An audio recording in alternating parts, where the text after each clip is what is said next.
Hi friends, இங்கே பாருங்கள் நம்ம தோட்டத்தில் உள்ள தக்காளி செடி காய்ச்சிருக்கு. இங்கே பாருங்கள்,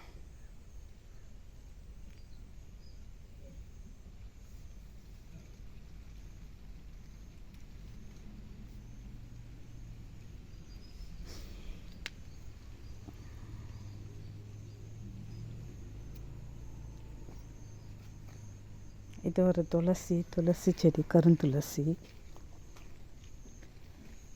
கஷாயம் வைக்கிறதுக்கு சளியெல்லாம் பிடிச்சா இதை கஷாயம் வச்சு கொடுத்தோன்னா நல்லாயிருக்கும். இது கோழி கொண்டை. இப்போ தான் வளர்ந்துருக்கு, இன்னும் பூ வைக்கலைங்க. பூ வச்சது.